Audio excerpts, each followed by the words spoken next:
Welcome to the Everyday Athlete podcast, where we explore the unique, untold stories of current and former athletes. Quick announcement before we dive in, the Everyday Athlete Train program is now officially live. This training program is the perfect blend of mobility, strength training, bodybuilding, and conditioning, which is great for former athletes and everyday athletes. So if you're tired of traditional training programs that only focus on one area of your fitness and you need something that is much more well-rounded, then this program is for you. Each workout is progressed for you inside of the Everyday Athlete app, which will keep track of all your weights, progress, and data over time. This guarantees that you make improvements in your training each day while learning new skills and exercises along the way. Every one of my guys in this program stays engaged and looks forward to the training every single day. So if you're ready to take your training to the next level, head to the show notes after today's episode to join the Everyday Athlete Train program. Use code PODCAST to get your first month for free. So on to today's episode. This is episode number 2 with Cardale Jones. I had the pleasure of playing with Cardale back in 2014 for Ohio State. We've been working together for a couple years now. He's actually one of my personal training clients. I've been coaching up Cardale for these last couple of years, helping him get his body right. So, bro, I would love to just kind of take this thing back to the beginning, kind of origin story, where you're from, and really kind of that first moment in your trajectory where you kind of knew, football is going to be the path and the route that you're going to take. Yeah, first and foremost, thanks for having me. It's kind of a pleasure, man. We talked about this through our training sessions For sure. over the last couple of years. What do you want to do to continue to spread awareness and to pretty much service people who aren't being serviced in ways that we know that can benefit not just them athletically, but their lifestyle. So what a privilege to be here. So I think, going back to the very beginning, growing up East Side, inner city Cleveland, it wasn't much positive things that you had to look forward to just because of the environment. Don't get me wrong. I love my community. I love the neighborhood I grew up in. I love everything about it that ultimately shaped and helped me be the person I am today when it comes to some of my core values and characteristics. But I think when I knew football was going to be a tool that I used eventually to get me to other places. Now that I know where those places are going to be, that I know, it was going to lead me to a place like Glenville High School where, we competed for a state championship, or Ohio State where we won a national championship and they're on to the professional levels. No, but I knew I could use it as a tool to change my environment. And I say change my environment, like I said before, not a lot of positive things that was going on in our environment, but we had such a close, tight-knit community. They did a great job. Our elders did a great job of really making it feel like a village. Yeah. I know the saying is like a true community. Exactly. Yeah, exactly. I know the saying is like it takes a village to raise a kid, and I truly can attest to that from the people that was in my community, and pretty much try to keep not just myself, but every kid in that community on a straight, narrow path to stay away from so much negativity that was right on the outskirts or within our community. So I think football or sports in particular, was a big thing for me in my life. Just a simple fact, it was, a way to, one, make sure that my mom knew that I was doing something positive when she wasn't around, and two, just competing, having fun with my friends. I didn't think football or sports period was a true opportunity for me to change my environment to about high school, where you start to see it really expand on another level, when your body start to change, when you start to take a little bit more serious, when you start to see some guys, continue to get better, some guys kind of taper off or step away from sports and do other things. And then clearly the recruitment aspect starts to kick in as well. So now you have these people coming into your home, coming into your community, coming to your school, that's pretty, to you at the time, offering you the world. I couldn't see past, 123rd of St. Clair. I couldn't see past Superior. I couldn't see past Lakeview, where I grew up at. But you have these recruiters coming in and seeing something in yourself that at times you didn't even see in yourself, of being able to play at the next level when you're just like, I'm just playing this to stay out the streets. I'm just playing this really to survive and not, catch a stray bullet walking home from school or something like that. For sure, dude. It was a safety net for me. Never really thought of it, during that time, probably my younger high school career, where this is going to be something that can completely change my life. Exactly. Not just because of the place of going to a place like Ohio State and being recruited and going to different visits and seeing different things and seeing different parts of the country, just a simple fact, it changed my life because of the lessons I learned from it. Absolutely. You know, and me and you talk about this so much when it comes to just what was it like playing for a guy like Coach Meyer, Yeah. where I wouldn't say hated it in a moment, but we didn't understand a lot of the lessons that him and that staff was, installing in us through the demanding schedules that we had at the times. But looking back on it, I think it ultimately set us up for a life that, we don't make any excuses. We roll with the punches. And, Absolutely, dude. Learning things in sports and football is particularly like teamwork, dedication, hard work, and things like that. I mean, those are life skills that we learned at extremely high level, having some fun as well. Yeah. Who don't want a employee or an employer to understand hard work, dedication, sacrifice, right? Teamwork. Who don't want a partner to understand all those lessons? So we got those lessons, and that's why I say how football and sports changed my life, because we got those lessons at times of our lives where we had the most fun doing it at an extremely high level. Exactly. And dude, I feel like being a youth athlete, being where you're from, you saw that stark contrast of guys taking one path, guys taking another path. As a young kid, what was your mindset like that helped you chase that route of, I'm going to become a football player and I'm going to take this thing to the next level and it's going to change my life? You know what? I don't think the mindset was like, oh, don't get me wrong. The dream when every kid play a sport, I want to play this at a professional level. Of course. But you don't know what you're saying. You don't really get it. You don't know what you're saying as a kid. Like, right. I'm going to play the NFL, NBA, MLB, MLS. I'm going to be a pro. You don't know what you're saying.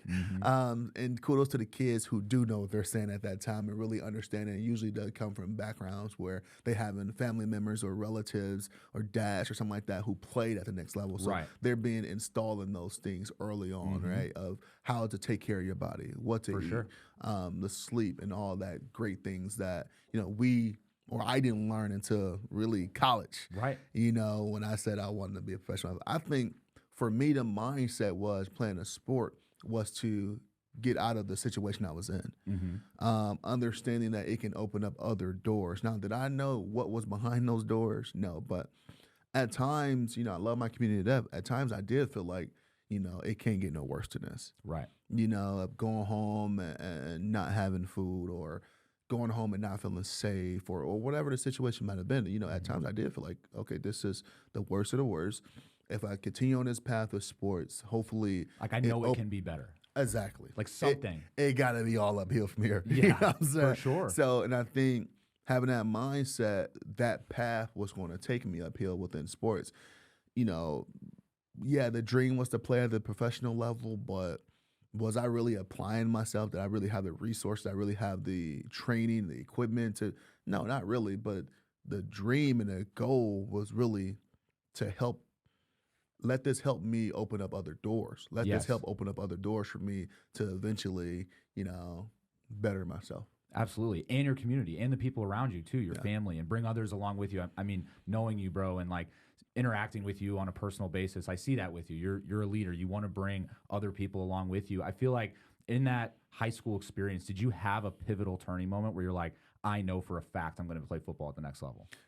Yeah, I definitely. I want to say going into midway my junior year, where like things are starting to click. Every athlete at every level had that moment, that aha moment, or when things start to slow down for them. I didn't play quarterback until freshman year, so I was still very new at the position. And playing at a school like Glenville, where we always nationally ranked, always top guys in the freaking country. I mean, from front end to back end, each year we have some highly recruited, nationally recruited guys, where the expectation was the expectation. Right. So having success versus some of the opponents that we played against and doing some of the things I was able to do, I was like, okay, well, I really can have an opportunity to play at the next level. Did I think that next level would be major college football like Ohio State at that time? Not yet. I was still new to the game. I was still new to quarterback position, but a lot of things start to slow down. I love the cerebral side of playing quarterback, where a lot of things is happening before the ball is even snapped. Absolutely. That's where I really think I excelled in throughout all of my playing career is really the chess part of things when it came to more than just the physical part of the game. Now, it did also help that I can throw the ball pretty far, and have some other personal physical attributes that help, make that transition and make that game a lot easier for me. But at that point, I think I was just like, you know what, this can be a real future for me. And now that dream as a kid is starting to be more realistic. Right now, I'm seeing other top guys. Now I'm going to top camps and getting invited to these top quarterback camps and All-American games and all this other stuff that's happening. Now I'm seeing what other guys look like. Now I may think, okay, yeah, I somewhat made it. Look at me now. And then I go to these camps and see some of these other guys, and they've been having this mindset 4 or 5 years before they got to this point. I'm just starting to develop it. I'm just like, oh. Like, I this thought is what real talent looks like. Like I thought I was doing something until I got around these guys and was like, okay, I can do more. And I should be doing more, right? Because this guy want the same thing I want. And, it's only the job we want in the National Football League or professional football is only 32 jobs in the world. And there's 800 quarterbacks here. Yeah, dude. And 800 look really good. Look really damn good. So it's like then you start to think about, okay, what's going to be the difference maker here? Yes. Right? How do you stand apart? Or how do you stand out? Exactly. And not just, I'm in high school still thinking like this, but I'm completely just passing up thinking about, okay, well, there's limited scholarships at the next level as well. So when you start to really, those dreams start becoming reality in cases that wanted to play at a place like Ohio State. They were just my favorite school growing up. I didn't never, you want to play there, but you don't, like I said, as a kid, you don't know what you're saying. Right. You really don't know what you're saying. But think about the strategic thinking. Like even at a young age, at the high school level, you were thinking strategically about that. Hey, I got to beat these guys out to get to this quarterback position at the college level. I got to do these things to stand out among the crowd at such a young age, bro. And that is just like something that is transcended throughout your whole life. And I feel like what was the recruiting process kind of like for you? When was that turning point of, okay, I know I'm going to go to Ohio State? Was that the school you kind of always wanted to go to as a youth athlete? Was there a specific turning point with collegiate visits? When was kind of that moment where you're like, I'm taking this I'm taking my talents to Ohio State? So I think going back to that mindset of understanding that it's a lot of, outside of seeing it's a lot of guys that want what you want, having a coach like Ted Ginn Sr. was unbelievably life-changing for me at that level of high school, just because he'd been there and done that. I mean, his son is in the NFL at this point. He sent so many great athletes to Ohio State and other major universities around the country. It's not like he's throwing it against the wall and hoping to stick. Right. The things that he's telling me, not just me, but us as, student athletes at the time, it works. He understands, he knows what he's talking about. It's a proven system. Proven knowledge, expertise. Exactly. So I think that's what helped also with that mindset at a young age, of understanding like, hey, you got to do something different, right? You got to act different. You got to walk different. You got to talk different. You got to stand out. That really helped.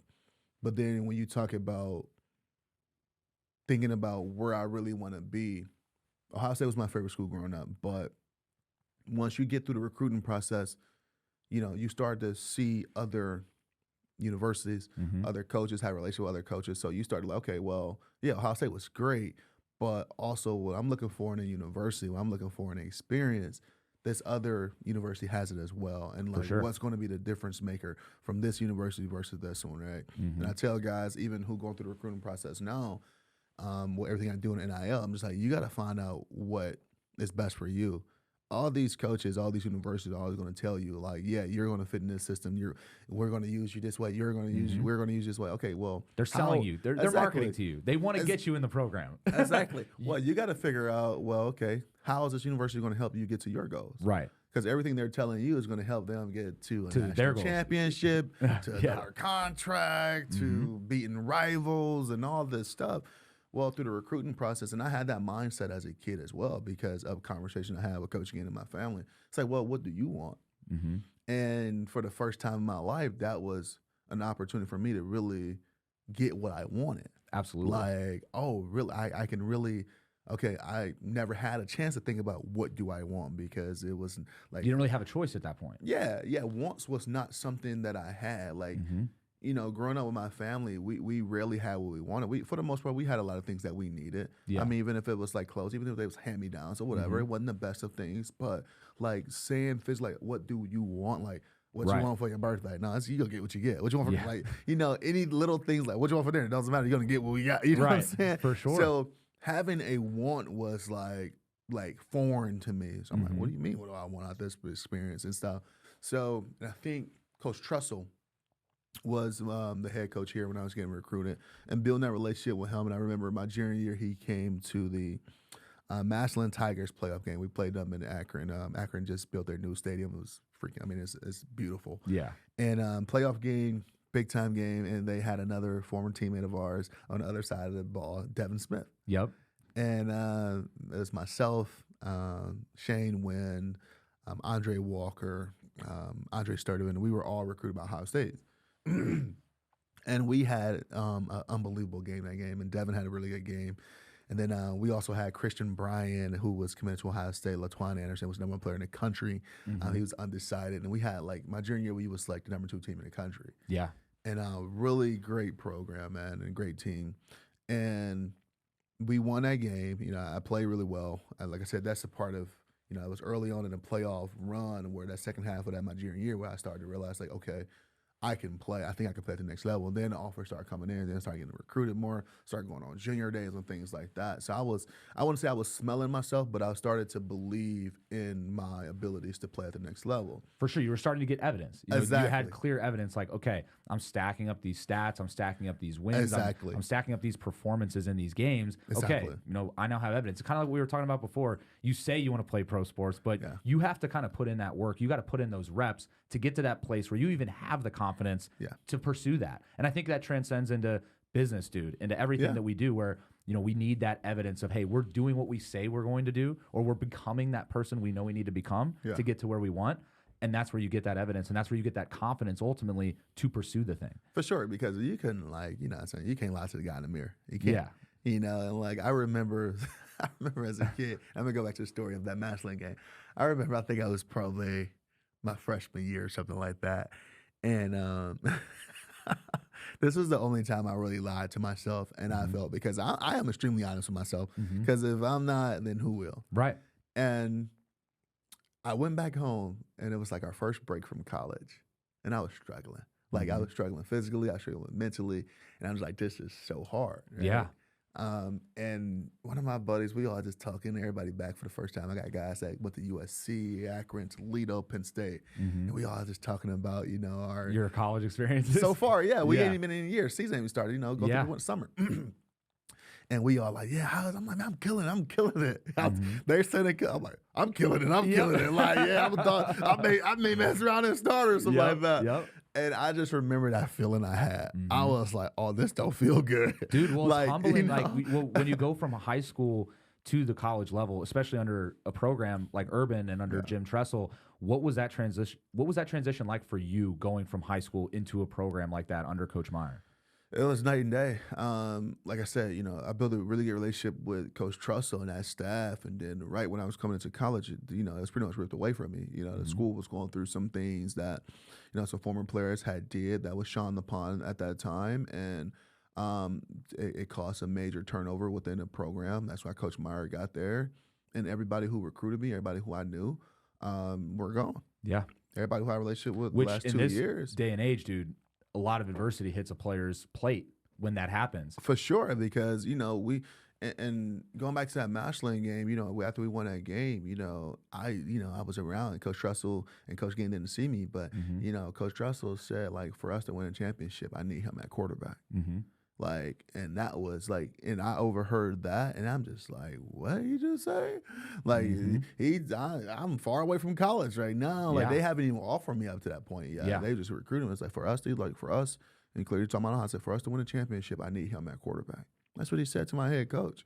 And I'm just like, holy smokes. Like, you know what I'm saying? So that gave me so much confidence. And then, start to be recruited heavily by Ohio State, develop a great relationship with Coach Trussell. Ciano was the quarterback coach. Taver Johnson was my recruiting coordinator.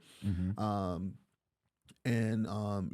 grew to love these guys, man. And they was no BS at all. They told me they didn't tell me, oh, you can come here and start. They told me you got to come here and work your butt off to get an Which opportunity. is good. I feel like a lot of coaches these days, they kind of pamper the player into thinking, hey, we're recruiting you and marketing to you to come into this school. So we're kind of pampering you a little bit. Yeah. But then when you get here, it's going to be like completely different than what we sold you on. Exactly. And I think that does players a disservice and just young kids a disservice where like they don't have that clear expectation or reality of what is this actually going to be like. And I know you have to, obviously market it, sell it a little bit, but also cutting it real, I think would be even more beneficial for these guys. Sometimes I get it. And this is why I would never coach major college football. I had an opportunity to a few years back before NIL and the portal kicked off. And I just really I just can't, my personality won't fit for that, right? When it comes to sitting in the guy's living room. And I get it. The coaches got to coach. They got a job to do. They got to continue to make, $8 to $10, $12 million a year. And it's dependent on 18 and 22-year-old kids. So usually in some way, somehow, I got to tell you what you want to hear. I get it. But now this is what I love about the transfer portal, because now it puts the onus back on the coaches, and it puts the business side back in the players' hands, because now if I was told a lie to come here, or if things don't work out for me, I can just up and leave, just like a coach can up and leave. So before, when we were playing, if you wanted to transferring, not many guys transfer when we play. Not many guys at all. Well, that's what I was going to ask you. Think about even your trajectory, bro. You get recruited by this whole coaching staff. That whole coaching staff leaves. Then you're like, do I stay? Yeah, do I compete for that spot? I'm walking in what were you thinking? I'm walking in blind to a staff that I have no clue about. Right. And I had a unique path getting to Ohio State, going to prep school first and stuff. But I'm walking into a staff that I have no clue about, who didn't recruit me. Most guys wouldn't stay. Yeah, exactly. Who just honoring my scholarship just because, whatever, he already had committed. Okay, cool, whatever. And man, it was a shell shock going from a guy I built a relationship with Jim Trussell to a guy I have no clue about, Urban Meyer. Right. Two completely different guys, two great coaches, but completely different guys. Philosophies are completely different. The way they get their message off, completely different. So walking into that situation, thinking it's going to be the same, was like, where am I? I mean, going to our first team meeting, I'm not even checked into my dorm yet. I still got my stuff in the back of the freaking team meeting room, where Greg Gillum, who is our player development guy, sent me a text like, hey, come straight over to the facility. Coach is having an emergency meeting. This is Coach Meyer's first day pretty much as coach, and he comes in the meeting room and he's freaking F-bomb this, F-bomb that. The previous team just went 6-7. Right. So horrible season for Ohio State standards. Coach Trussell resigned because of some things that he jumped on a grenade for some players in the university. And it was just bad coming in. It was like the worst time ever to come into a house. Yeah. And here's me, freaking freshman, excited to be there, and he crushed my expectations immediately. Yeah. Because I'm thinking it's going to be just like the recruiting process. Absolutely. Oh, it's going to be cool. It's going to be great. This is going to be that environment I always wanted. And this guy busted the room. And this also, which another shell shock for me, this is also my first experience with white people. Yeah. So I'm just this is my first real experience with them, from teammates to coaches. So I'm like, these motherfuckers are crazy. I'm like, look how you talking to us. Don't get me wrong, Coach Gann would get after us. For sure. But it was for rightfully so. I'm looking at him back around. I didn't do nothing. You guys suck. You guys this. I'm like, God, this is great. And he's just going off and he's fired up. So my first experience, I'm like, they're nuts. Yeah. And it's so funny looking back on that and how we built the relationship and how our team band together from literally that point to, ultimately winning a championship, years later. But that was a huge turning point, not just for myself, but our team and that trajectory, like I said before. But when I look at his approach versus Coach Trussell's approach, I can't imagine Coach Trussell doing that. Yeah. So this was a relationship, like I said, I built with this guy over the last 2 years, and it's completely gone. So I'm just walking in literally completely blind. And Ohio State became a school I grew to love outside of Coach Trussell, so I stuck it out because of that. And then, like I said, transferring was such a foreign topic for anybody. It was like, yeah. Well, I was going to ask you. I mean, think about that. If you were, this would be a really good question to ask you, man. Think about the trajectory that you were able to go on through your experience at Ohio State, and think about what we were just talking about with NIL. These guys have the ability to just transfer at any moment. Do you think your decision would have been different if we had the NIL back then? Do you think NIL or the portal? I think I still would have stayed because having that resource back then doesn't change the mindset or Mm-hmm. doesn't change the culture that we grew up in, right? Yeah. That would just been another avenue. I mean, just like a many guys, Coach Meyer, we had 12 to 14 guys like transferred and quit when he came. Right. Right. Mm-hmm. So those things were still there because they just like, oh, I don't want to play with this guy. Right. All upperclassmen who was on their way out the door anyway. But I don't think so.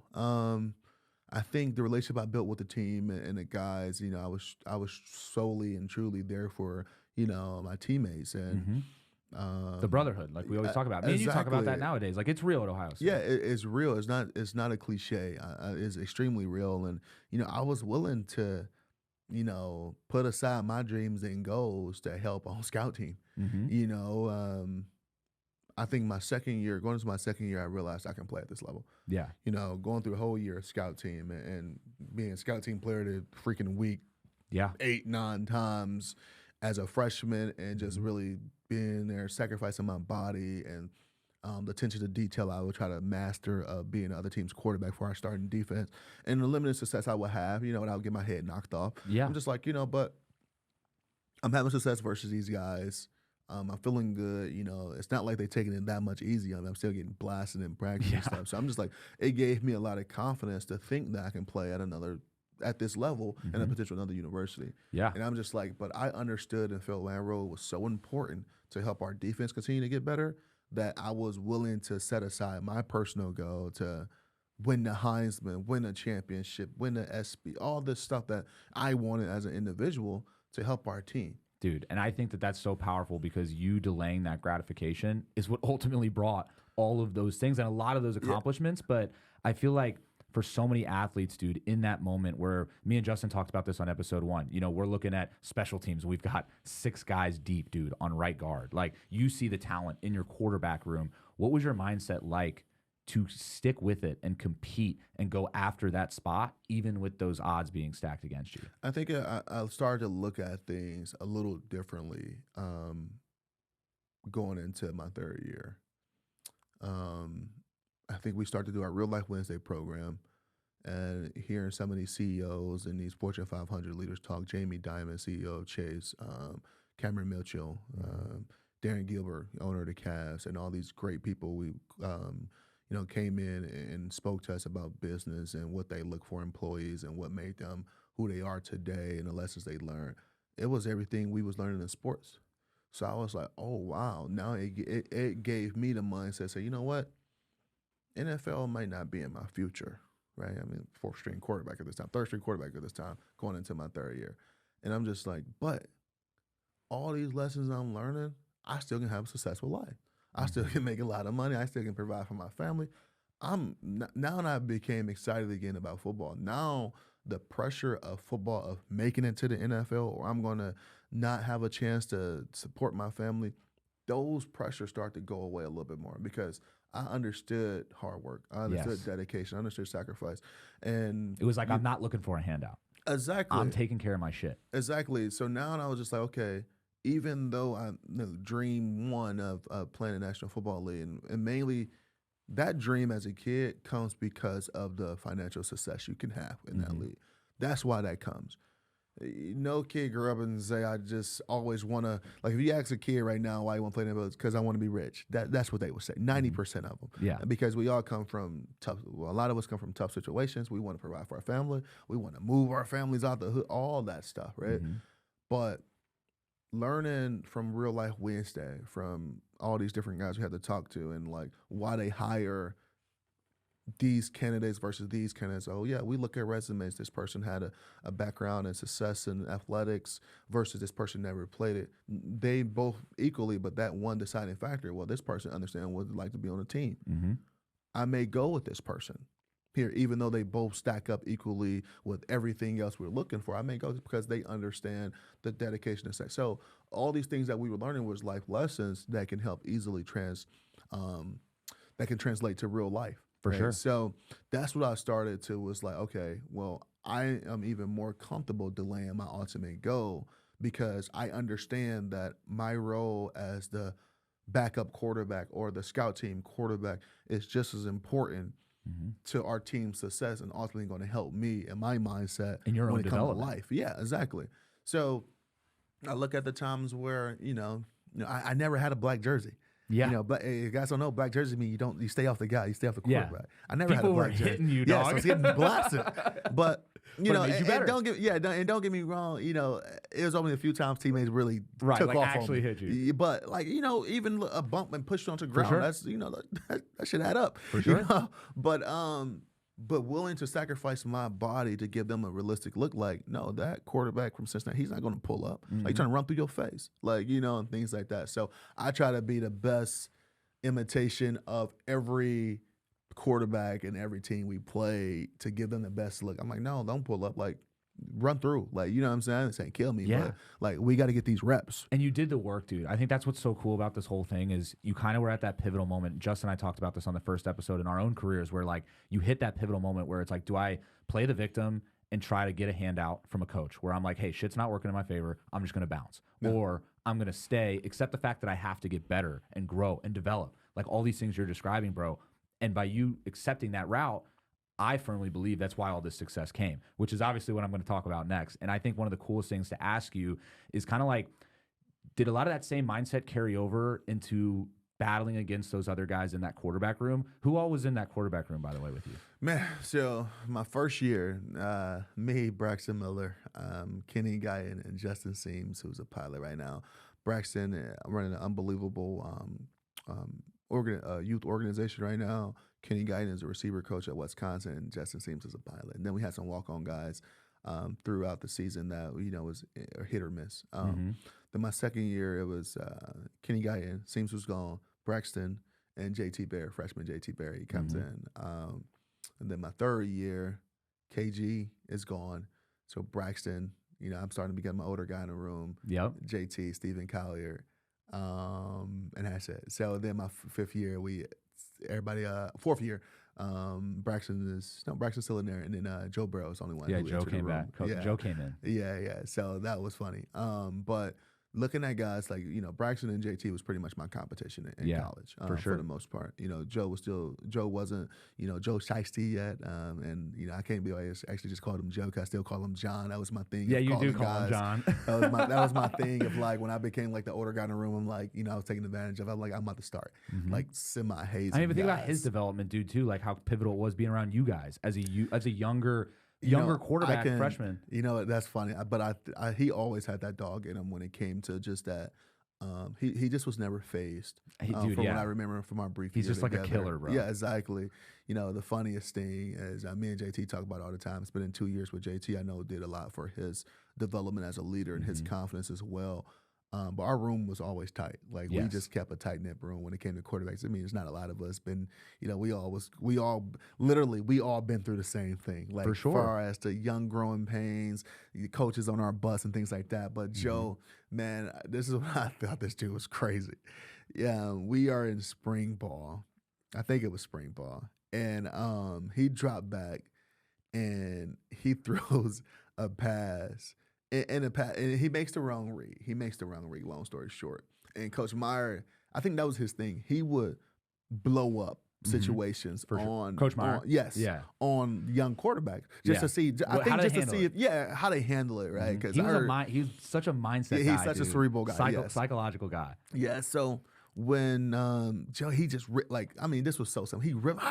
What are you doing?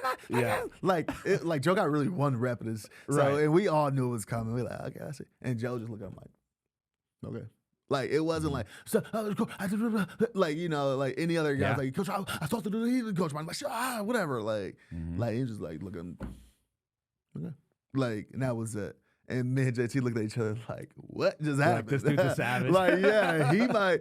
And it was so funny. And I don't even want to say this joke, but, Tim Beck was our coach at the time. And we always start our quarterback meetings with, hey, what you guys do today and stuff. So, I used to sit right close to him. Then it's go oldest to youngest and stuff. And by the time they got to Joe and the young guys in the room, I'm okay, coach, we can start the meeting now. I wouldn't let them talk.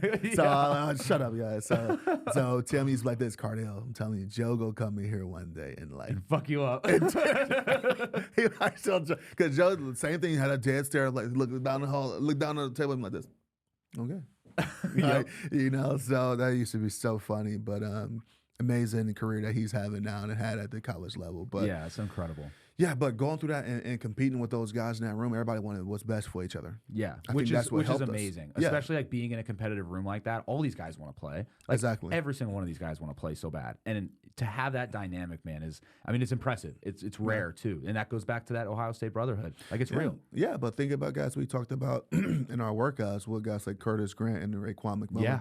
Right, when Curtis was an older guy in the Beast. room now, and Raekwon was a young up and coming star that they was playing the same position, and Curtis had to give up some of those reps, and he took Raekwon under his wing, even though Raekwon was probably the better athlete at the time, maybe because he looked younger. Curtis dealt with a few limitations when it came to certain things, but Raekwon was a freaking dog, but he still didn't have certain things that Curtis had. Right. And for Curtis to really take this kid under his wing, sort of say, and really pour into him, and knowing that as he get better, your reps are going to continue to diminish. Like the ultimate unselfish. Exactly. But it was like that with everybody. Like, I'm pretty sure you got other stories like that in the linebacker room. I hear guys at receiver talking about stuff like that all the time. And like, it was like that in quarterback room. We wanted what's best for each other, but we also wanted what's best for the team.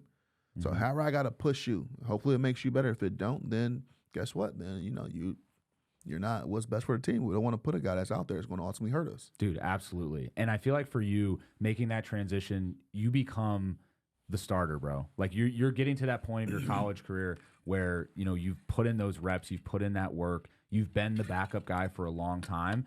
What was that emotion like? What was going through your mind when you figured out, I'm going in as the starter? You know what? So outside of the two guys in front of me going down in injuries and having a chance to really show what I've been working on and show, I've been paying attention in meetings and things like that, I don't think I really reflected on it until after, that whole run was over and we won a championship. Everything was happening so fast. My first thought when going into that Michigan game where JT went down, I went in. It was for one, it was still a tight game. Two, this was my guy. This is my dog. Like, me and JT. You guys are homies. Yeah, exactly. Like, by far still. Like, he said to this day, I said, but I said a little bit more loosely because I don't see it coming no time soon. But he like, Card, that's going to be at my wedding. I said the same thing about him, but I was like, hey, don't hold your breath. Hey, we'll just see what happens. Yeah, don't hold your breath. But I look at it, and when he went down, my first thought, like, okay, it's my guy good. Right. We at that point in the season, he dealt with, some minor injuries and nothing crazy, but, he finished the Penn State game with basically a torn meniscus. So such a tough dude. Yeah. I mean, so when he's guys, down, he's down. Like, he's not that new age of, I'm down, I'm gonna wait till the crowd catch their breath, give me a cheer, I'm gonna get up, I'm gonna finish again. He's not that. No. And we weren't that at all. No. So if he's down, he's down. Or anybody, they're not all snaps. They down. So that sucked. And then I'm like, okay, well, we got a game to finish. So completely changing my mindset from I got to see my guy okay to like, okay, I got to make sure my team is good. Like, so we're still in a tight game at that point, going through that part, and ultimately winning that game. But it hit me like, okay, I say this all the time. It was never a switch for me to say, okay, now I'm the starter. Now I need to get serious about my craft. I was always serious. And then that second thing about quarterback is only one guy get to play, so you only get to see one guy. So it wasn't a change of much attention to detail for me, but a little bit more time with the coaching and being involved with the game planning versus I was already studying a crap ton of film. I was already putting in a lot of hours outside of my craft just in case. I understood what type of system we ran. I understood, I just saw for the last 2 years where, the type of system we ran, the quarterback is susceptible to a lot of hits and potential injuries, and I saw how Kenny Guyton, I think I really got that mindset from Kenny Guyton when he was able. Him go through that. Exactly. When Braxton was a starter, KG was the backup, and Braxton went down a few different times throughout his last 2 years, and he stepped in, and at one point in time when he stepped in, he set the school record for passing touchdowns and pass yards in the game as a backup. So his attention to detail, the way he worked when no one was watching, the way he made sure he was ready for those moments, I got that from him. And this is my true freshman year. We playing Purdue, and we get to a point in the season, it's kind of midway through the season, where I'm just like, you know what? I'm never going to play here. Mm-hmm. This stuff sucks. Like, I hate everything about everything. Like I said, I didn't really develop that mindset till after my second year about just really being a team player. I'm just like, I want to be the guy. I was told I was going to be the guy, not coming. I'm just like That victim mindset. Yeah, you know? I'm just being super bitter. Mm-hmm. And it was one time in practice where I wasn't paying attention. And coach, you know how Coach Meyer, he would do out of nowhere, he'd just say, "Hey, our left tackle got equipment malfunction. Put the backup in." And we doing ones versus ones, and now He our wants backup, to see. Can see they if you was step up? paying attention. Yeah, see if you was paying attention, see if you can step up. Now your backup left tackle, who's probably, hopefully he's paying attention on the sideline. Now in his 3rd and 6 passing situation, now he got to go against Joey Bosa, or he got to go against at that time freaking John Simon, right? So, and if you wasn't paying attention, now you get exposed. Now on that small critical thing, you just cost the team.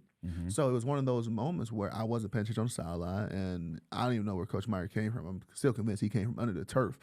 And he's like, "Hey, what play was that?" And I'm just like, "Huh?" Like, what play we just ran?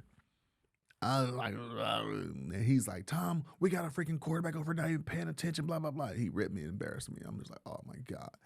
So now I'm starting paying attention again. Okay, whatever. Then he called me into his office. This is like a Wednesday before the game Saturday. Wednesday or Thursday. He called me in his office like, "Listen, man, I don't, like, what I'm supposed to tell my team when I got to put you in the game? Like, you're not even ready. Like, I would never do that. Like, you know what I'm saying? You're going to cost this team. You're going to cost this team, whatever." So I'm just thinking to myself, whatever, dude, I'm never going to play. I'm like the 5th string quarterback at this point. So we're getting ready to play the game. I didn't do our quarterback tests. I didn't do anything. Like, I'm still just playing the victim, like whatever. So we getting ready to play Purdue. The game is going on. Braxton goes down. KG going the game, and now I'm like, oh snaps, Kenny in. I'm the backup right now. Like, I don't know what's going on. KG his helmet comes off, but he has some type of equipment malfunction where he got to come out and play for the game. So now I got to go in the game potentially. And when this happens, thank God it was a TV timeout. I'm standing. Now that I got my helmet on because I'm just ready to go in now. But I'm ready to go in, but I'm not. I'm like shitting bricks.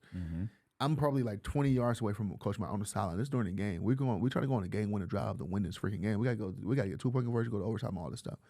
So I'm just like, oh my God, like this shit just got real fast. KG helmet comes off. Coach Meyer, I see him on the sideline like he is pacing. And like out of nowhere, like I look to my left, he's looking to his right. We locked eyes like 20 yards away. And I'm just like, oh my God, please don't tell me I got to go in this game. I have no clue what's going on. Even though I promised you it was going to be whatever down, it was going to be, hey, go in, hand the ball off to the right. I probably would have fumbled the snap. But that feeling right there was the worst feeling I ever had. Like, because I'm like, I'm not ready. That unprepared feeling. Exactly. I'm not ready. I'm about to let this team down, and we in a critical situation. So I think that right there and seeing how KG was ready for that moment and responding, and he take him on a game, win the drive, 2-point conversion, all this other stuff. We win the game. Was like, okay, I want to be that. I don't want to be Braxton Miller yet. I don't think I'm ready to be Braxton Miller yet. Yeah. I want to be that right there. What he's able to do, coming off the bench. I just see him throw 4 warm-up passes, and he in the game, and he's delivering the ball. He's reading the defense and all that stuff. That's what I want to be. Yeah. And, dude, that's exactly – it goes back to what even I experienced with Coach Fickle, where he was like – he looked me across the room and was like, "I will not hire you." When we were doing that off-season – we were doing an off-season exercise, and he told me to my face, he's like, "I would not hire you." Yeah. And, dude, that made me really change how I carried myself. I started showing up earlier. I started being more punctual. I started paying attention to that, really, that attention to detail, bro. And I feel like you had a similar experience with Urban Meyer where, he was like, you can't feel that unprepared again. Like, he got you to that point where it was like, hey, like, I will not ever feel this unprepared. And that's what motivated you to tighten up the attention to detail, to put in the reps, to be prepared in those moments when your number was called. And that's why you obviously had success in those big games. Yeah, for sure. And like I said, people all the time, like, there's no way you can go from, 5 days of practice, really 4 days of practice, including travel day, to say, okay, all year I wasn't ready. I was a jackass. I was messing around. I wasn't paying attention. To 4 days, we put up 59 points on the number, a top 10 team. It don't happen like that. I'm sorry. Like, don't get me wrong.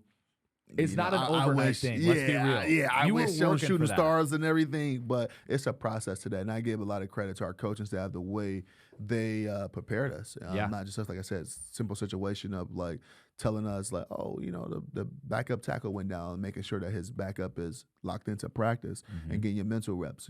Coach Herman used to make all of us quarterbacks when JT was in or Braxton, whoever is in, get your mental reps. So standing about 10 yards behind the quarterback, and as he's saying go, you go on, the play, you get to play from the sideline, right? You going through your communication, and when he's going through his reps and going against the defense, you're about 10 yards behind him, you're doing the same thing. So I was taking a real drop. Only thing I was doing, throwing the ball, right? But I was going through different, so Coach Herman, especially in the spring, we had more time, we watching the film, watching it and stuff, and whoever quarterback they in, and the other 3-4 quarterbacks behind them. And if the ball, based on defense, supposed to go to the left side of the field and go through your reads, and one of those 4 quarterbacks behind go to the right, or the quarterback go to the right, or we all on the same page, we stop in the film. Hey, why did you go there? Why did you go there? Oh, coach, I saw this. Oh, or if you was right or wrong, whatever the case may be. And do you think, or go ahead, sorry. Yeah, so everybody was getting that game, everybody was getting that mental rep, but only one was getting that game physical rep. But our mental reps help us with those game reps. Right. And I was going to ask you, is that something where when you did go in and play against Wisconsin, did it even feel much different for you? Or did you feel prepared because you had already done all those things? I've done them a million times. We've done them a million times, and I practiced against the best defense in the country for 3.5 years up until that point, 2.5 years up until that point. So it was, everybody hear the cliche of like great players like Michael Jordan and Kobe Bryant and other great players that, we made practice a lot harder. I mean, in some cases, I can name a lot of practices in weeks that was harder than games. Where we were playing harder than games, 100%. So, and those good on good days or, those inside drill days and things like that where it was harder in practice than being in those situations in the game. And I think a lot of that transition to that first game I played in, one, I was physically in great shape because my body wasn't beat up because I didn't play the whole year.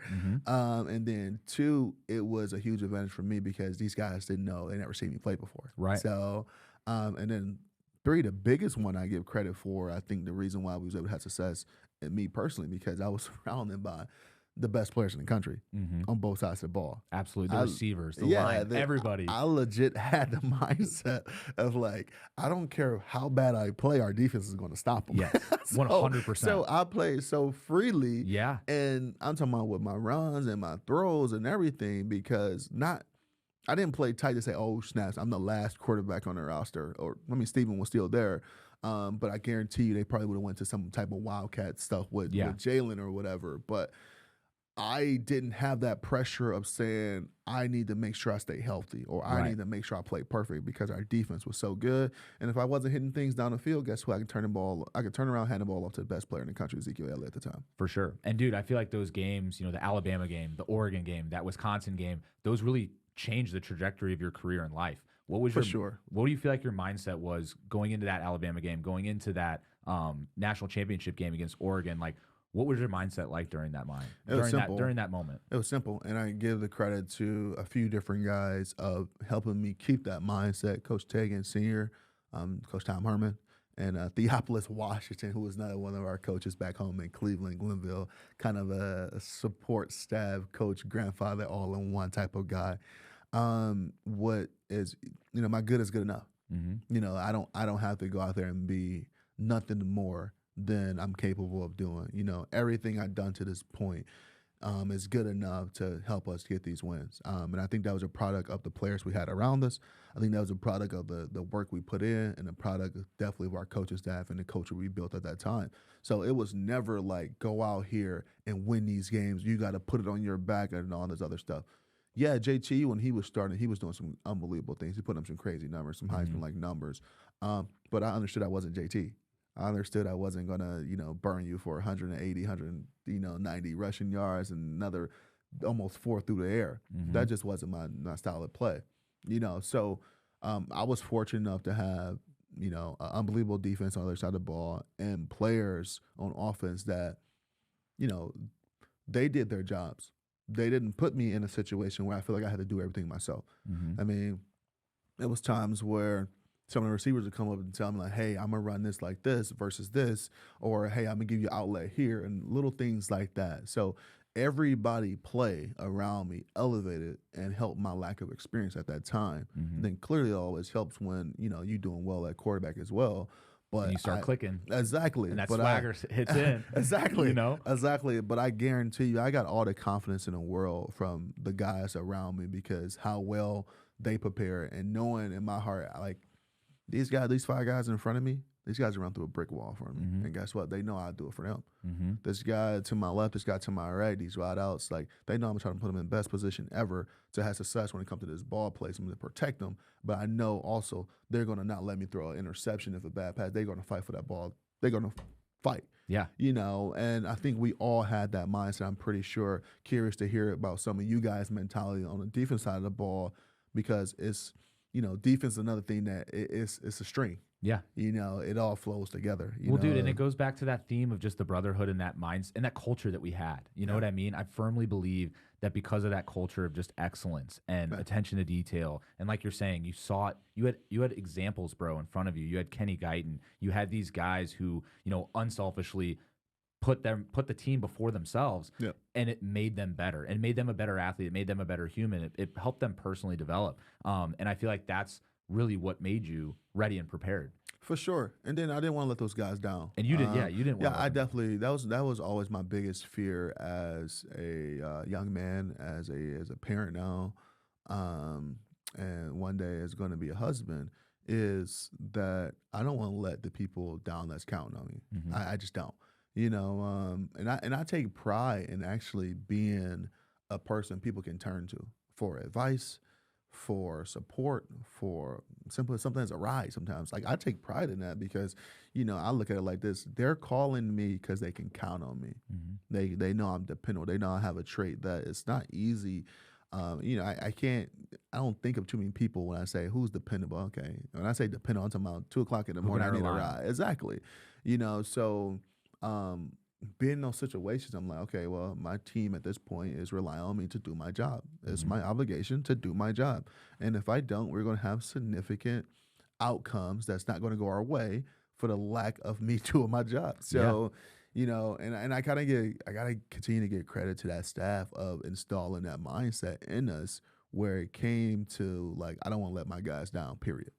And how do you feel like going through that just development as an athlete, going through that development as a backup to a starter, playing under Urban Meyer? What did that do for you and your mindset now as a former athlete? I look at, and this is no knock on anyone, but I look at the way society is now. I look at the way, we have so many issues and things where people can't cope with certain things, can't respond, can't get the outcome they want towards certain things because they didn't respond in a certain way through adversity. I look at how people respond to adversity. Are they shutting down? Are they letting it get the best of them and things like that? Or just honestly, just the soft mentality that people have in certain fields. I'm completely opposite. Yeah. I'm completely opposite, man. I look at adversity as another opportunity to get better. I look at it as an opportunity to really fight through and continue to develop as a person. And I think that all comes from the mindset that our coaches installed in us, right? It was no room for excuses. It was no gray area. There was no gray. You either got it done or you didn't. It was no moral victories with us, right? It was no, and I think like, hey, you kind of did good. It was either you did good or you didn't do good. Exactly. Black and white. Exactly, man. So, and don't get me wrong, I think it is a time and place for some of that within society, but for us, it was just, man, did you get the job done? Because we stress, do your job. Simple, do your job. The goal is to be 1-0 on every snap, right? You either did or you didn't. It's not almost. And I think breaking it down to that level, bro, is so important. Yeah. It's like any pursuit, you have to break it down to the play. Like literally winning a football game, it comes down to one play at a time, 1 yard at a time, executing one technique at a time. Yeah. And I feel like if we can apply that mindset to anything in life, we can attack anything we want, dude, and we can achieve anything we want. Yeah, and I think a lot of us who play for coaches like Coach Meyer and guys in those eras, we have, and we talk about it, right? I compartmentalize, my days and the things that I prioritize when it comes to just work and stuff. Mm-hmm. That simple. Like, okay, well, I have a goal. How do I reach this goal? Well, the first step of reaching this goal is this. Okay, I can't get to step 2 until I reach this one. I try to avoid putting myself in a position where I'm skipping steps or, so ready for the outcome. I'm missing the journey of those type of goals. And I like I said, I got to continue to give credit to that staff and the people I had around me growing up who had that mentality, who installed it ultimately in myself. Where, like I said, we just didn't have time for excuses. No. And I go back to the way I was raised, man. Like, oh, I don't have a new jacket, and yeah, we know that. Like, what you gonna know about it? Like, this is what we got. You got to deal with what you got. Like, you got to play the cards you dealt, and I think you got to make the best of these situations instead of complaining. Like, I was never, when people ask me some days when I'm having a bad day, like, how's your day? Or when I'm like, I wake up on the wrong side of the bed, I just feel like, I can complain, but ain't nobody listening. Right. I literally said that. I can complain, but ain't nobody listening. Nobody really cares. Who cares, though? Right. Who cares? Like, everybody else got their own things going Yeah. on. Like, you still we talked about this in the political side of things. Like, people get so worked up in politics. I don't care what side you're for. Guess what? Tomorrow, whenever the election is over, or whenever this person, You still got to show up. Still gotta go to work. You got to go to work. Still gotta go to You work. Take care of yourself. You got to do your own development. That's what I always say. I'm Still gotta go to work, focus bro. on you. Like, yeah, focus on you. Don't get me wrong. I understand politics a little bit to the fact that some policies can make your life a little tougher, but still got to go to work. Yeah. You know what I'm saying? Like, you can cry and complain all you want, and not just in the political side of things, but stuff, period. In But life. you still gotta go to work, man. Mhm. You still gotta go provide for your family. Still gotta Absolutely. go provide for yourself. Still gotta go out there and chase that dream if you really say you want that. Mhm. So that's the mindset I have, and I think that's the mindset we, was installed in a place like Ohio State under that staff. It's still under. I look at some comparison of this staff to the staff we had. Mhm. You can see a lot of similarities when it comes to that. Yeah. You can see a lot of similarities when it comes to that guy. It's just like, hey, we got to go to work. For you sure. know, the example of all these guys coming back who could have went to the NFL last year, they're not hanging their hat on, oh, I could be in the NFL right now. It's like, okay, yeah, I came back, but that stuff is over now. I got to continue to set the standard for my career to wrap this year up and to set the standard and the culture for the guys behind me. So you still got to go to work. Dude, absolutely. And a part of your journey, man, I really want to isolate is that NFL experience. What was that like? Because I know Justin was on the podcast talking about bouncing around from different teams, dude, cut from one team, picked up by another team. We were talking about Jake, one of my other best friends, getting cut and picked up like 6 or 7 different times from one NFL team in a season. What was that experience like for you? Mine was great. I can't, the few years I spent in the NFL, I was in some great quarterback rooms with guys like, Hall of Famer Phillip Rivers, that guy Tyrod Taylor, E.J. Manuel, Geno Smith, Kellen Clemens, and some of these guys and the teams I was a part of. It was amazing because I not only had a chance to live out a childhood dream for a brief period of time, but the connections I made, the things I continue to learn. And then another thing that I talk about through my brief time in NFL is that, you learn so much about yourself. You learn that, life really isn't about what you know. I firmly believe it's about who you know. And I think, you talk about Jake and Justin being cut and picked up and from different teams, all that stuff. Like, that goes to like, okay, I bet it was a coach that knew Justin or Jake at another thing. And so you look at some of those situations. There's just so many moving parts. Exactly. And it's so cool to see. I mean, it's a huge business, clearly, but it's so cool to see all the moving parts at once. But being in rooms with guys like those quarterbacks I mentioned and seeing how they operate on a day-to-day basis. I remember after NFL, I played in the XFL, and it was the first time in a few years I was the guy. Like, XFL just came back around, and Pep Hamilton, he called me like, hey, you're going to be the guy. Like, we want you to be our quarterback. I'm loving this. Let's do it. So I leave Seattle and to prepare for the XFL, and I took so many lessons and operational things from Phillip Rivers and Tyrod Taylor and E.J. Manuel to the XFL. And I remember I used to sit in field because we're playing in the spring, so the NFL season is over. So I used to be, day before the game in field, I got this from field. or day after they got back at this field, getting ready for the following week of going through all the blitz cut-ups. Because so we play on Sundays, Mondays are day off, Tuesday I'm going to have the offensive line in, and we're going to do some blitz pickup things and stuff like that. So that Monday, I'm going through some stuff. I even ordered the same candle we used to have in the room. I started to love the fragrance. I got me a little Beats pill. I'm playing a little of the same playlist and stuff like that. And I'm just hanging out, going through blitz cut up, and I remember sending Phil a video like, yeah, just a normal blitz cut up on a Monday. I said, the only thing I'm missing is the wine, right? Because he's having a glass of wine with him and stuff. So, but taking those things, because I saw what it did for him that following Sunday.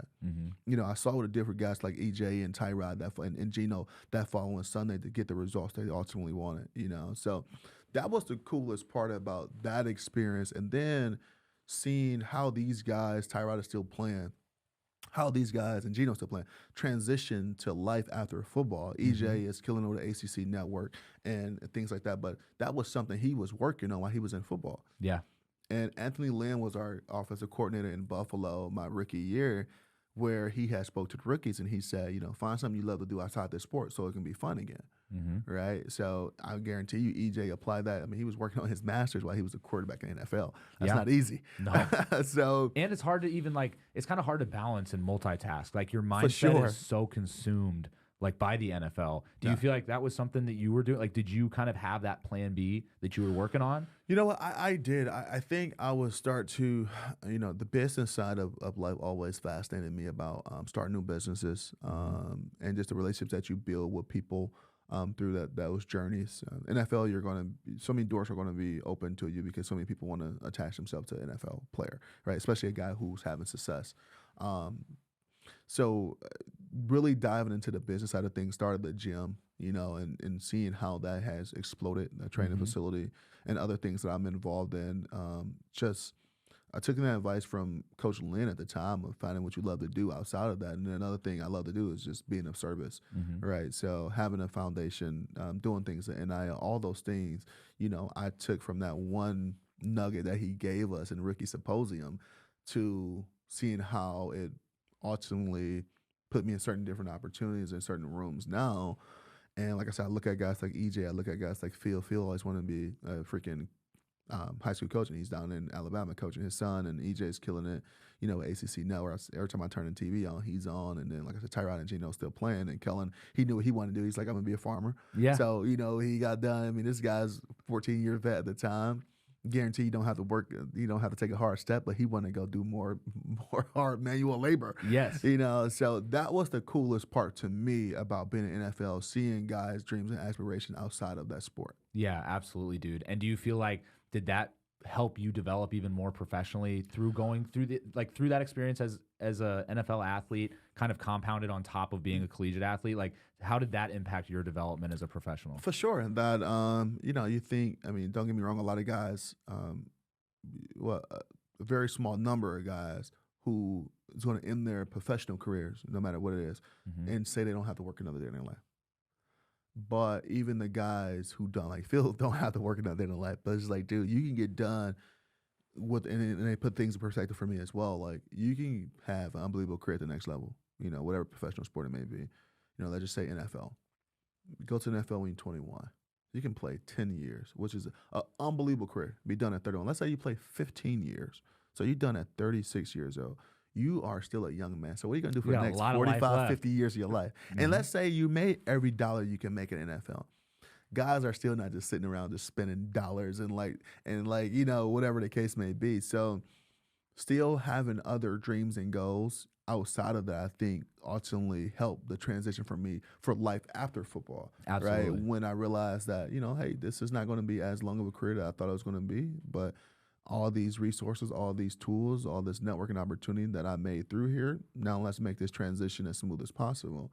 Yeah. And even with the guys who did make a boatload of money, right, with it, they're still finding out what they want to do with the next 45, 50 years of their life. For sure, dude. It's very real. And we see yeah. that with a lot of guys that we played with. And that's what's been cool, honestly, man, like working with you too these last couple of years, you know, working in the gym, training you, working together. Like, we've had a lot of these different conversations. And for you as a former athlete now, we're kind of talking about that life after sport. How has your training transitioned as an athlete to now being a former athlete? Some of the things that we've done. Oh, night and day. Jesus, clearly I'm not training to compound or to put on more muscle mass to try to run through somebody's face, but still getting that intense factor. And I said this with you before, where training is not one size fit all, and I firmly believe that. I think you have different mentalities, different body structures, different nutritional needs that you have and restrictions that you have is going to limit some of your training and movement and flexibility.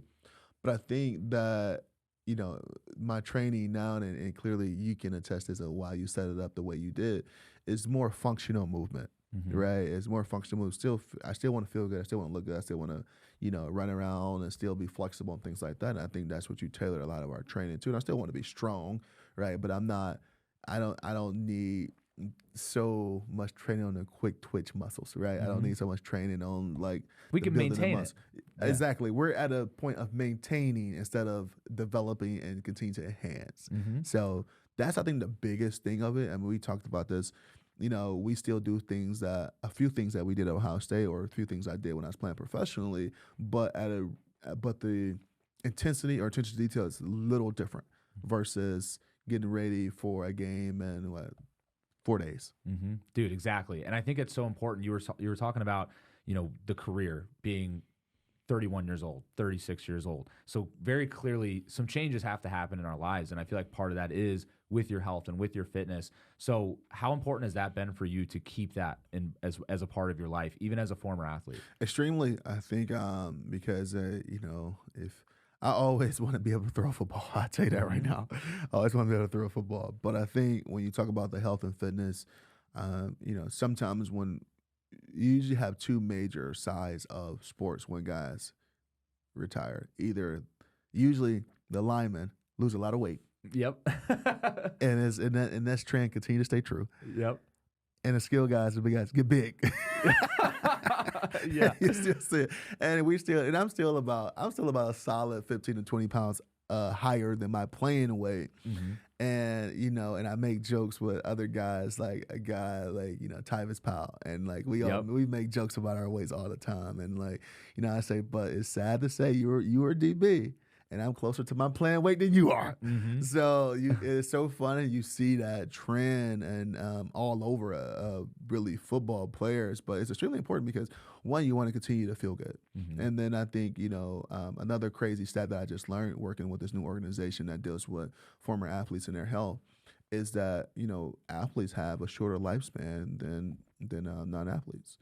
And I think a lot of it comes to the nutrition that we somewhat maintain when we're not playing.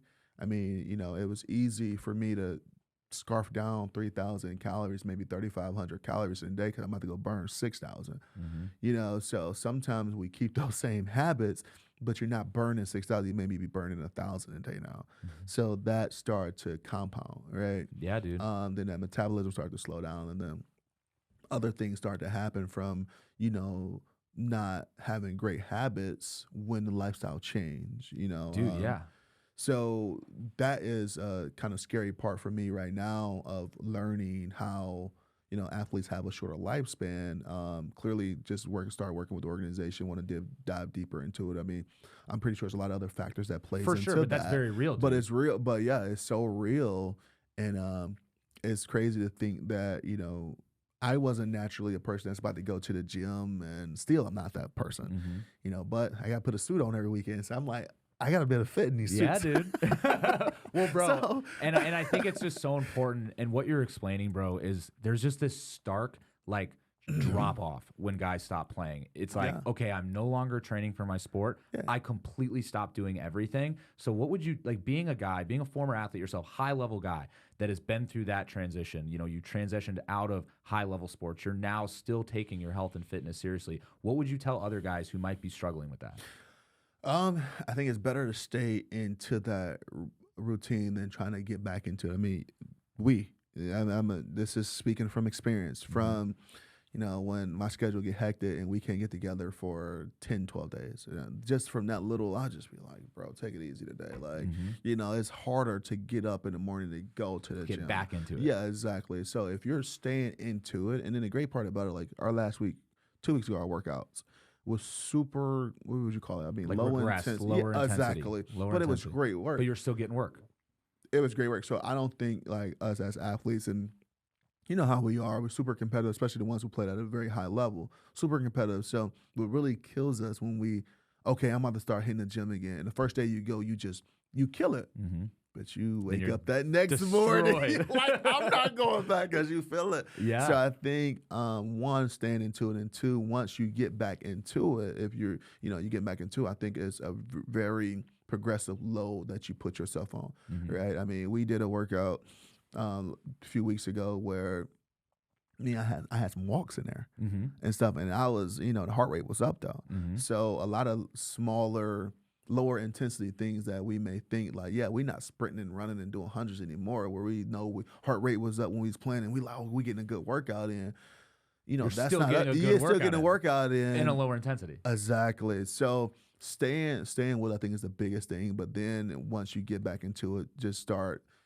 Don't kill yourself the first day. Don't go out there and try to, hit that 225 that we know we can throw up 30 times and all this other crap. I think it's just a way you get into it and staying into it. Yes. And dude, I wish more people just understood that, because there is such a beautiful thing about balancing high intensity activity, low intensity activity.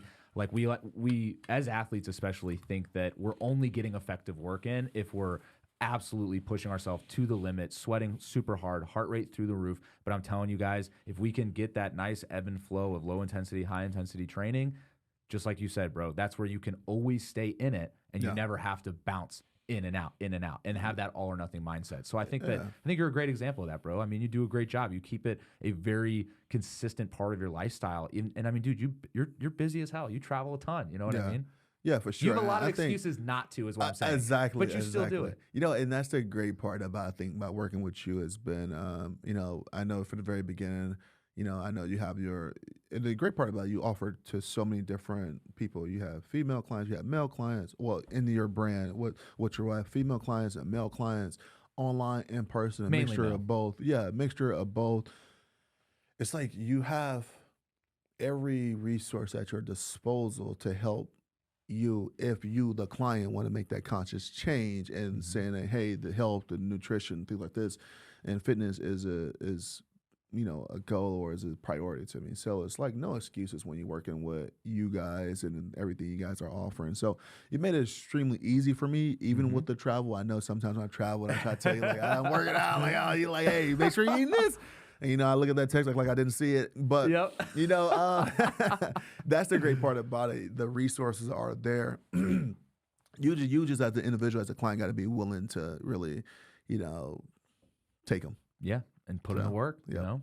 Well, dude, I love it, man. I know we're getting to the end here, so I would really love to ask you, bro, like, especially for younger athletes or just guys at any stage you've been through, what advice would you give for someone, going through that adversity? Say they are third, fourth string, or they're going through the adversity of trying to make it in the NFL, or they're going through the adversity of wanting to start that business. A lot of that theme of just adversity, kind of running into a wall of uncertainty. Like, what advice would you give to people out there like that? I think when you're dealing with adversity, period, no matter, I mean, that's one thing that we can't, adversity and taxes, two things we can't avoid in life. For sure. So I think when you face with adversity, I think one thing that ultimately helps is having a group of people, having that tight-knit group of people that you can lean on.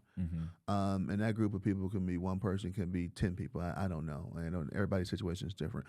But it helps when you have someone that you can lean on that's going to give you unbiased opinion and unbiased advice. And I reverted back to the adversity that I was hit early on in Ohio State with not starting and getting beat out by a freshman and JT at the time. And, I got one group of people saying, oh my God, how you let a freshman beat you out? And then I can easily gravitate to them and say, yeah, y'all right. I've been cheated. I've been this and I've been that. And then the other group of people saying, hey, you got to get back to work. And I can tell them saying, oh no, man, they playing me out there. They don't like me. But knowing this group of people right here are going to tell me what I don't want to hear. And that's sometimes the best. It's like, no, well, look in the mirror. What are you doing? What are you doing that's not getting the results you want? So having a group of people in your corner or that person in your corner that is going to give you unbiased opinions, unbiased information, unbiased thoughts, like sometimes you don't want to hear, right? And I'm not saying the adversity you're going through is all self-inflicted, but if you can trust these people or this person to tell you something that's ultimately going to help you, or they have no ultimate, they have nothing to gain from giving you this information, then those are people you want more around you. Dude, absolutely. You know, so I think that's the biggest thing of when adversity hits, is having those people around that you can lean on, and then go Listening to the right people. listen to the right people, man. I think, and going through it, not around it. I think going through it, you know, taking the ups and downs, whatever situation you have, ultimately helps you overcome a lot of things, and you know, you get out on the other side a lot better person. So those two things right there, when I think adversity hits, is critical.